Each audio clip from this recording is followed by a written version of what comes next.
سلام خدمت همگی دوستان، امیدوارم که هر جا هستین خوب و خوش و سلامت باشید و ایام به کامتون باشه. یکی از جذابترین شیوه های مهاجرت موقت به کانادا قطعاً ویزای تحصیلیه. حالا چرا جذابه؟ به دلیل اینکه قابلیت این رو داره که توی خیلی از مقاطع و دانشگاه‌ها بعد از اینکه شما درستون تموم شد برای اجازه کار درخواست بدید. یعنی میتونید درخواست بدید که اقامت کاری داشته باشید و تا 3 سال در کانادا کار بکنید. خب خیلی جذابه این موضوع. یکی دیگه از جذابیت‌هاش هم اینه که در بعضی از استان‌های کانادا بعضی از رشته‌ها این قابلیت رو دارن که بعد از اتمام درستون مستقیما برای اقامت دائم اقدام کنید که در واقع همه هدف ما همون اقامت دائمه. حالا من به صورت کلی یه سری از این اطلاعات رو خدمتتون میگم و یه سری حداقل‌ها رو. اگر بخوام اول از حداقل‌ها شروع بکنیم میتونم اینجوری خدمتتون بگم که داشتن پذیرش از یکی از مؤسسات مورد تایید اداره مهاجرت کانادا الزامیه. حالا اون میتونه مدرسه باشه، کالج باشه یا دانشگاه باشه. حتما باید اسم این مؤسسه در سایت اداره مهاجرت کانادا موجود باشه. در اصطلاح بهش میگن DLI. یه نکته کوچولو بگم که احتمالاً شاید این اطلاعات خیلی کم باشه در شبکه‌های مجازی. تمامی مدارس کانادا DLI هستن. یعنی شما اسم هیچ مدرسه‌ای رو در سایت اداره مهاجرت کانادا نمیتونید پیدا کنید چون همشون مورد تاییدن. پس اگر خواستین چک کنید دنبال اسم مدرسه در سایت اداره مهاجرت کانادا نباشید. ولی برای کالج‌ها و دانشگاه‌ها این موضوع فرق میکنه. توصیه میکنیم قبل از اینکه اقدام بکنید برای گرفتن ویزا مطمئن شید که کالج یا دانشگاهتون مورد تایید اداره مهاجرت کانادا هست. این نکته اول. پس گرفتن پذیرش از یکی از مؤسسات آموزشی اجباریه، باید داشته باشید. اینه که آیا برای گرفتن اون پذیرش نیازی به ارائه مدرک زبان دارید؟ آیلتس، تافل، دولینگو؟ لزوما اینطوری نیست. خیلی از مؤسسات آموزشی در کانادا از شما مدرک زبان میخواهند، ولی خیلی از مؤسسات آموزشی هم قبول میکنن که شما زبانتون رو در اون آموزشگاه، در اون کالج یا دانشگاه تکمیل بکنید. پس داشتن مدرک زبان لزوما اجباری نیست. خب این هم یه موضوع بود که حالا حتما تو ویدیوهای بعدی با جزئیات بیشتر وارد میشیم، جدا جدا سعی میکنیم مقایسه کنیم مدارس و دانشگاه ها رو با هم دیگه. ولی وقتی شما پذیرشتون رو از یکی از مؤسسات آموزشی گرفتید گارانتی نیست که به شما ویزا بدن. این یه حداقله. اگر شما پذیرش نداشته باشین از یکی از مؤسسات آموزشی عملا نمیتونید برای ویزا درخواست بدید. ولی داشتنش هم گارانتی دریافت ویزا نیست. حتما فاکتورهای دیگه ای رو هم باید شما داشته باشید توسط اداره مهاجرت کانادا بررسی بشه. در صورتی که جمعی این فاکتورها مثبت ارزیابی بشه شما میتونید ویزای تحصیلی کانادا رو دریافت کنید. خب یکی دیگه از این فاکتورها که دوست دارم بهش اشاره بکنم بحث مالی هست. ببینید شما به صورت کلی باید بتونید اثبات کنید که استطاعت مالی برای پرداخت شهریه تحصیل و اقامتتون رو، یعنی هزینه خورد و خوراک و زندگی رو بدون کار کردن در کانادا دارید.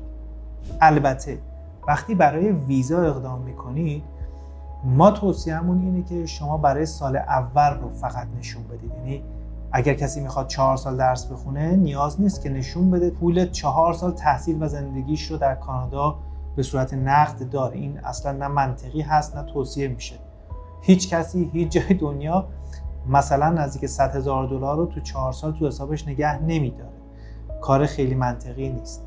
اما توصیه میشه که از این نشون بدن استطاعت مالی یا تمکن مالی برای پرداخت شهریه 1 سال و هزینه خورد و خوراک 1 سالشون رو دارن. البته اینو تو ویدیوهای بعدی با جزئیات بیشتر حتما توضیح میدیم. پس داشتن استطاعت مالی برای پرداخت شهریه و خورد و خوراک اجباریه. هزینه چقدر باشه؟ چقدر برای شهریه پرداخت میکنید؟ چقدر برای خورد و خوراک؟ خیلی جواب این سوال کلیه، نمیتونیم الان به صورت قطعی بگیم.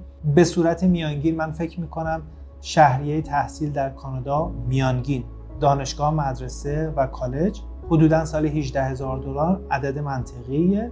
به غیر از اون من فکر میکنم یه چیزی نزدیک $22,000 هم بازم به صورت میانگین برای خورد و خوراکتون در نظر بگیرید. حالا قطعا شهرهایی مثل تورنتو و ونکوور گرونتر، شهرهای کوچکتر مثلا هالیفکس و حتی خود مونترال خب هزینه زندگیتون قطعا کمتر. برای تمکن مالی به صورت کلی من فکر میکنم اگر بتونید نشون بدین که $40,000 لیکوید فاندز دارید. لیکوید فاندز منظور پول نقد و دارایی‌های شما که قابلیت نقد شدن در 48 ساعت رو داره، به اصطلاح هم بهش میگن لیکوید فاندز. اگر بتونید نشون بدین که معادل $40,000 شما لیکوید فاندز دارید یا تمکن مالی دارید، به نظرم عدد خوبیه که برای ویزاتون اقدام کنید، برای ویزای تحصیلی کانادا اقدام بکنید. البته فاکتورهای دیگه هم هستن که بعداً توضیح میدم. یه نکته خیلی مهمی هم که میخوام توضیح بدم اینه که رشته‌ای که میخونید یا دانشگاهی که میخونید اینا خیلی میتونه متفاوت باشه. باید مطمئن باشید که بعد از فارغ التحصیلی شما میتونید برای دریافت ورک پرمیت یا پست گریجویشن ورک پرمیت یا اجازه کار پس از فارغ التحصیلی اقدام بکنید. خیلی خلاصه میگم، اینم شاید یه نکته‌ای باشه که شاید تو هیچ کدوم از شبکه‌های مجازی نتونید پیدا بکنید. چه رشته‌هایی مورد تایید اداره مهاجرت کانادا هست برای اینکه بعد از فارغ التحصیلی اقدام بکنن عزیزان برای گرفتن ورک پرمیت. برای اینکه مجاز باشید این رو اقدام کنید 2 تا راه دارید. راه اول، رشته و دانشگاه رو در سایت اداره مهاجرت کانادا چک بکنید. راه دوم که راه میانبری هست و مطمئنم که تو خیلی از شبکه‌های مجازی نیست، اینه که بدونید تمامی دانشگاه‌ها و کالج‌های دولتی کانادا مادامی که شما حداقل 8 ماه درس بخونید، این اجازه رو به شما میده که اقدام کنید برای دریافت اجازه کار بعد از فارغ التحصیل. پس یه راهش اینه که شما در کالج‌ها و دانشگاه دولتی کانادا درس بخونید. مثل چی؟ مثل UBC، دانشگاه UBC، مثل BCIT در ونکوور، مثل سنکا کالج در تورنتو، مثل سنتنیال کالج در تورنتو. حالا من چند تا مثال همینجوری زدم، مثل یونیورسیتی آف اتاوا، U of T. اینا خب دولتی هستند. مادامی که شما حداقل 8 ماه درس بخونید، مجاز هستید برای دریافت ورک پرمیت اقدام بکنید.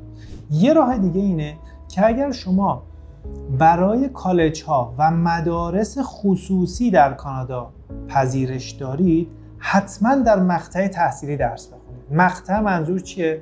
منظور اینه که شما فوق دیپلم، لیسانس، فوق لیسانس و دکترا. یعنی شما اگر از یک دانشگاه خصوصی پذیرش دارید، مثلا دانشگاه ترینیتی وسترن یونیورسیتی، حتما شما باید مقطع تحصیلی درس بخونید. فوق دیپلم، لیسانس، فوق لیسانس و پی اچ دی، در واقع دکترا. این یه راه میانبره. پس 2 راه دارید: کالج ها و دانشگاه های خصوصی به شرطی که مقطع تحصیلی باشه، فوق دیپلم، لیسانس، فوق لیسانس و پی اچ دی. کالج ها یا دانشگاه های دولتی هر رشته‌ای که بخونید، یعنی حتی میتونه دیپلم یا سرتیفیکیت باشه، ولی باید طول دورش حداقل 8 ماه باشه. خب این برای مجاز بودن شما برای دریافت ورک پرمیت. حالا اینکه ورک پرمیتتون چه مدت اعتبار داره، اون رو هم حتما در ویدیوهای بعدی توضیح میدیم. دوستان خیلی دقت کنن.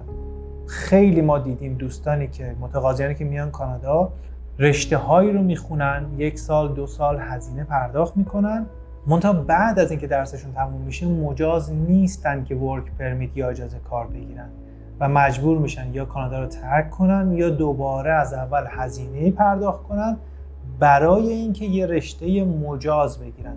بنابراین به دوستان توصیه میشه که حتما مطمئن شن که رشته و دانشگاهشون این اجازه رو بهشون میده که بعد از تحصیلشون کار بکنن.